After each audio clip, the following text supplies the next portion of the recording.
चाहता हूं, आए हम युवा कलमकार की ओर चलें। और पुनः निवेदन है रोहित जी से। रोहित जी, स्वागत है आपका।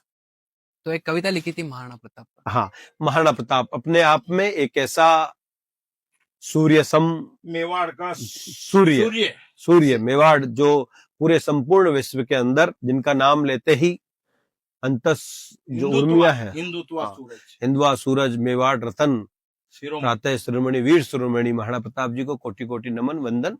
और उन्हीं पर कविता लिखना, ये युवा है, युवा जब पढ़ता है, हर महापुरुष को मेरा निवेदन है कि हर महापुरुष को, हर बालक को, हर व्यक्ति को पढ़ना चाहिए, हर महापुरुष को। जब तक आप महापुरुष को पूर्ण नहीं पढ़ेंगे तब तक बहुत बहुत स्वागत है जी। जैसे मैंने पहले बताया था ऐसी युवा तरुणाई जब उनको पढ़ेगी, स्वागत है जी। जैसे मैंने पहले बताया था कि मैं कांठल कवि रोहित कमल वाला गाता हूं।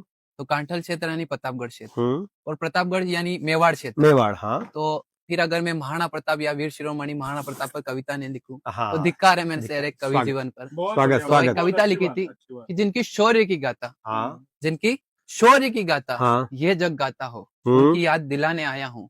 तेजवान, दयावान, विवेकवान, बुद्धिमान और बलवान, ऐसे वीर शिरोमणि महाराणा प्रताप की याद दिलाने आया। वाह वाह, क्या बात है। जब महाराणा प्रताप को अकबर का संधि खत मिला था, तो राणा ने जवाब दिया था पीतल के नाम कि उदन आया पहला पीतल माथो मारो कट जावेला, जो सीली फौज बना जोधा कर वालो लट जावेला, थे बिसासा रही जो पीतल राणो रण में हुकारेगा, तन पे माता रहता राणो हिम्मत नहीं हारेगा। राणा की हिम्मत देखकर अकबर सेना कांप उठी।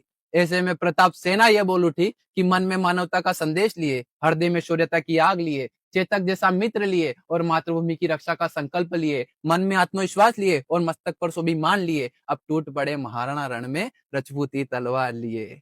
मातृभूमि की रक्षा खातिर, मातृभूमि की रक्षा के खातिर अपना सब न्योछावर किया, पुत्री का बलिदान किया और खुद का त्याग किया।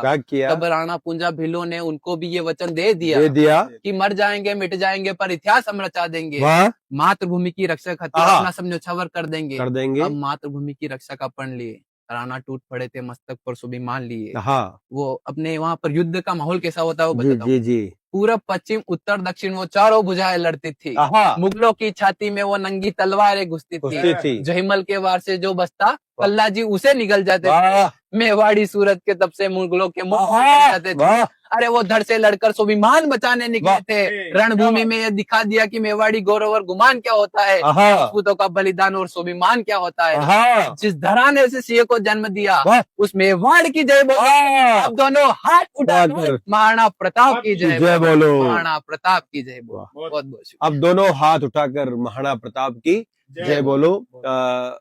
महाराणा प्रताप जी को नमन करते हुए बहुत अच्छी कविता है, बहुत अनूठे ढंग से आपने प्रस्तुत की कि पुण्य प्रतापी रज का कर्ण प्राणों से भी प्यारा है। क्या बात है। पुण्य प्रतापी रज का कर्ण प्राणों से भी प्यारा है, पराधीन स्वाभिमान रहे राणा ने कब स्वीकारा है। क्या बात, पराधीन स्वाभिमान रहे राणा ने कब स्वीकारा है, और वन वन भटके राणा लेकिन झुकना कब स्वीकारा है। आधा आधा आधा हिंदुस्तान नहीं पूरा हिंदुस्तान हमारा है। आधा हिंदुस्तान नहीं पूरा हिंदुस्तान हमारा है।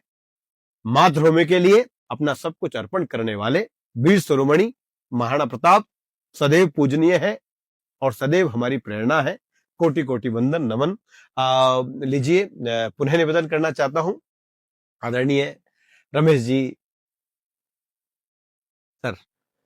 हाँ, बहुत अच्छा लिखा है महाराणा प्रताप के ऊपर, और जो युवा पीढ़ी अगर इस तरह से लिखती है तो हमें खुद बहुत गर्व महसूस होता है कि आने वाली जो पीढ़ी है वो उसके लिए भी एक शुभ संदेश है कि इस देशभक्ति के लिए वो इतिहास को पढ़ रही है और सही दिशा में कदम रख रही है। सही दिशा में जी जी जी। तो वास्तविक जहां बच्चे आज फेसबुक, व्हाट्सएप और इंस्टाग्राम के माध्यम से और न जाने कितनी रील के चक्कर में रियल को भूल रहे हैं, लेकिन मुझे बहुत खुशी है कि जब ऐसा कोई कलमकार, युवा कलमकार और इस और इतिहास को पढ़ता है, इतिहास को पढ़ने के साथ साथ में जो हमारे महापुरुष हैं उन महापुरुषों की जीवनियों को पढ़कर अपनी कलम को इस ओर चलाने का प्रयास करता है। बहुत बहुत बधाई। और ऐसा ही सर ने कहा है, मेरा निवेदन। जी गुरुदेव।